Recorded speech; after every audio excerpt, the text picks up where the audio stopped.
Hello everyone, and thank you so much for tuning in to ChasingCinema.com's official YouTube channel. Today we're going to be talking about things we don't really need. Now, before I kind of get into this, I want to talk about a word that can sometimes make moviegoers and comic book fans and anyone who really enjoys entertainment nauseous.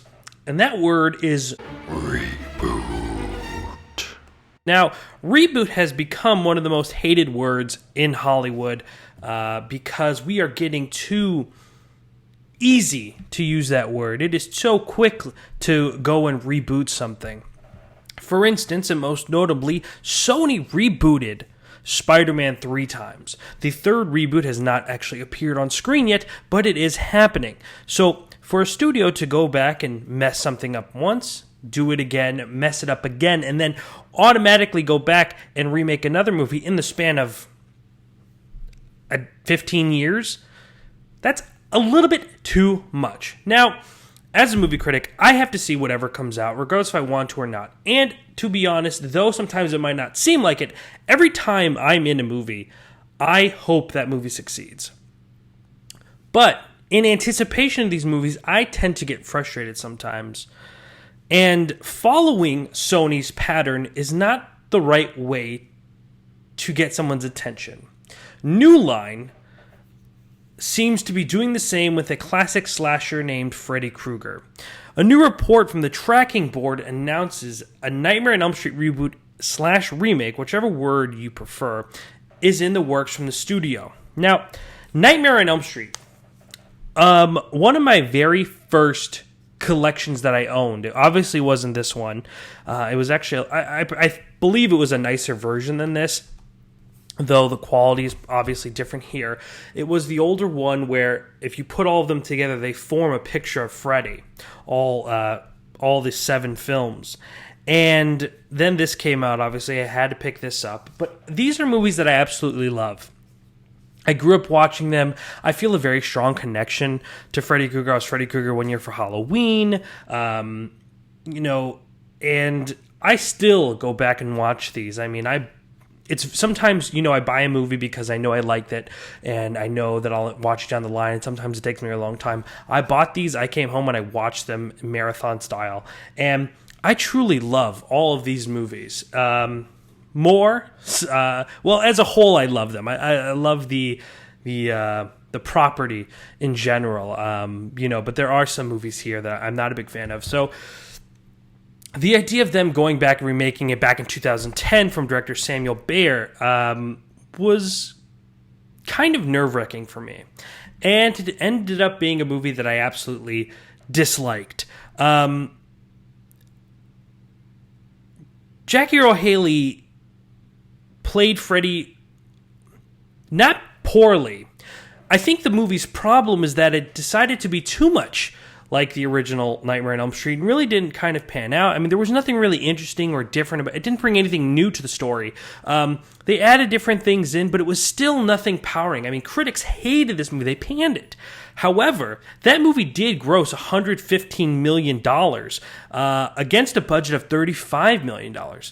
And then I believe it earned like another $14 million on DVD and Blu-ray sales. However, they've decided to, quote-unquote, scrap the lackluster 2010 reboot and start with a fresh new take. This is the stuff that nightmares are made of. Are we ever going to aspire for original content? Or are we always going to go back to our mistakes and fix them? Or at least try to fix them. Let's go back and keep rebooting the movies that didn't work. I could just see like a studio execs just all sitting around talking, saying, what movie should we make next? Well, I don't know. Let's look at the list of movies that failed with audiences. Let's try to remake those. I don't understand it sometimes. This didn't work. Why do we think 5 years later it will work again? Now, granted, they could make it and it could be one of the best movies ever made. Highly doubtful, but it could happen. So, though I seem against it, at the same time, I hope this movie does well. But there is a trend, and it's not making people happy. Reading about another reboot 5 years later isn't something that I want to see. And if there is another one, my question is, who can play Freddy Krueger? Who can take on the role that Robert Englund made famous?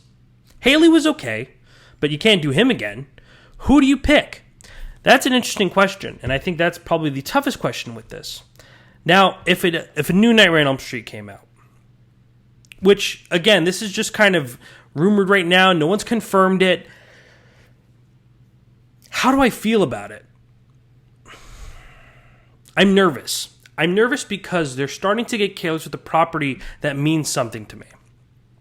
Now, though it will never affect this property and people's love for it, but people who did grow up on this and will go see the new Nightmare on Elm Street, and hopefully I'm amongst them and not disappointed.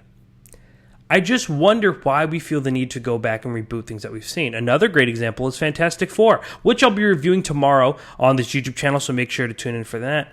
We reboot a movie that doesn't work. Mix things up.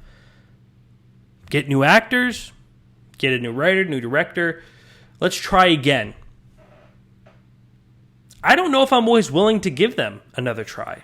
I don't know, guys. What do you think about another Nightmare on Elm Street reboot? Let me know down here in the comment sections below. My favorite part about doing these videos is having these conversations with you.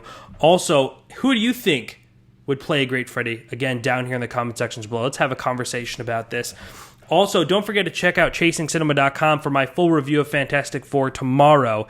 Also, if you hit the news button, actually, I'll post the link right in the description box. Go to the description box, click the link. It'll take you. You can read more about this from the tracking board. Also, don't forget to hit the subscribe button. Every single day, I'm giving you guys daily movie news updates. Please don't miss out on any of them. My name is Jacob Toronto again. Thank you so much for taking time out of your day to watch this video. And please continue chasing cinema.